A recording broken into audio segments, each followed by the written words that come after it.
ومن مصر ومن الدنيا الطيبة الكريمة اللي كلها بركة بنمسي على كل برنسسات الوطن العربي ونقول لهم كل سنة وانتم طيبين، رمضان كريم والأيام المباركة الحلوة. وعايزين ننشف حتة اللحمة بتاعتنا ونشوف هنعمل بيها ايه. وكده دي تروح على الغسالة وناخد اللحمة لما نشفناها وظبطناها. دول قد ايه يا ماما؟ دول يا حبيبة قلب ماما يعني نقول نص كيلو. نقول نص كيلو. طب النص كيلو يتعمل بيهم أكلة واحدة؟ انتي مفترية. اللي أنا بعمله لبيتي بوريهولك. طيب أول حاجة هنعملها ايه؟ هنقول ايه؟ بسم الله الرحمن الرحيم. تبارك الله، اللهم دمها نعمة، احفظها من الزوال يا رب. كل من ياكل وكل من يشاهد يا رب بالخير والفرح والستر والصحة على بدنه. النهاردة الولاد عايزين ياكلوا بامية. ادي 3 حتت للبامية، وادي 3 حتت هنعمل بيهم اكلة تانية دلوقتي مع بعض دلوقتي. حلو كده؟ طيب اول حاجة هنعملها للبامية ان احنا هنقطع لحمتنا. ما طبيعي هنقطع لحمتنا، امال هنسيب الدنيا كده؟ طب وهل من الطبيعي ان انا احط اللحمة كده علشان خاطر كل واحد ياخد منابه؟ اتعلمتوا التقسيم ودي اوحش حاجة. والعين هنلاقي دي يا ماما حتته اكبر من حتتي. اتعلمت التفاصيل. انتي بتميزي ده، اديتي ده اكتر من ده، علمتيه الانانية. امال ايه الصح؟ الصح هقولهولك دلوقتي ان ناخد اللحمة واقطعها مكعبات صغيرة علشان اطبخ بيها البامية، واغرف لكل واحد زي التاني، مفيش تمييز.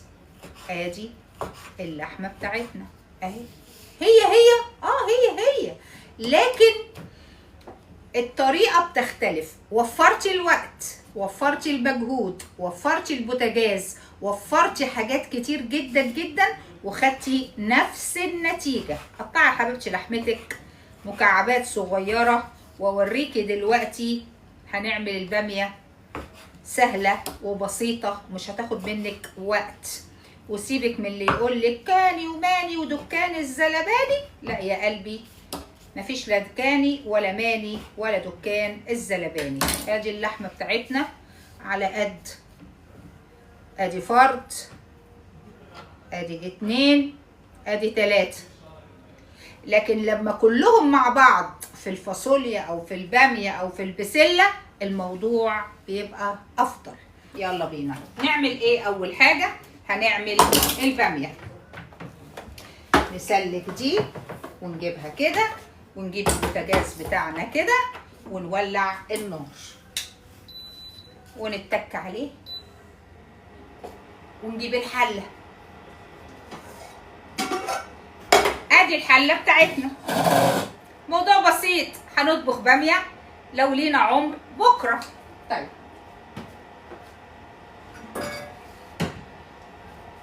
هنيجي للبامية في السمنة اللي احنا مسحسحينها ومسيحينها، وناخد منها شوية من السمنة اهي، شوية سمنة صغيرين جدا، ونغطي البرطمان بتاعنا ونستنى علشان نطبخ باميتنا. البصل بتاعنا اللي احنا مجهزينه في التلاجة من تحت ومشوحينه بملح وفلفل وزيت، ناخد منه شوية وننزلهم عشان نعمل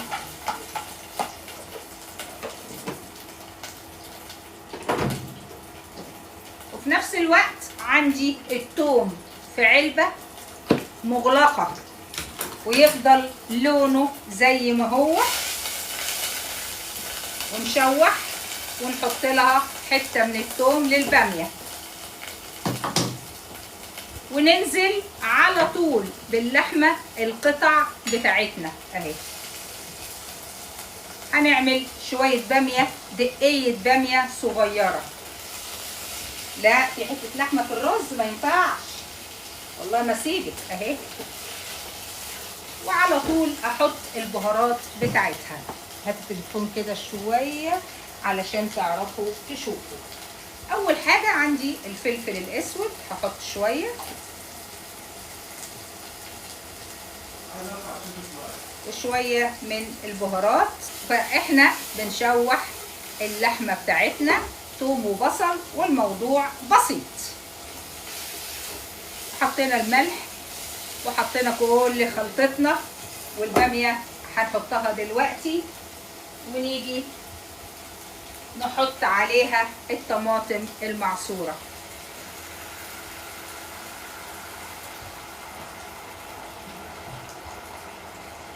وطبعا عشان ناكل باميه حلوه لازم نحروقها شويه، ونحط لها من الفلفل اللي كنا عاملينه قبل رمضان حته من الفلفل الاخضر عشان تبقى ايه، حراقه شويه اهي. حاجتك جاهزه، انتي جاهزه. عايزه تسيبيها تتسبك شويه، سيبيها تتسبك شويه مع نفسها. هتضيفي لها ميه، او لو عندك شوربه حطي شوربه. فاضل ان احنا نسقط باميتنا ونعمل طشه الثوم، مش اكتر ولا اقل. فهمتيني يا مامي ولا ما فهمتينيش؟ صعب الاكل؟ لا. سهل الاكل؟ ايوه.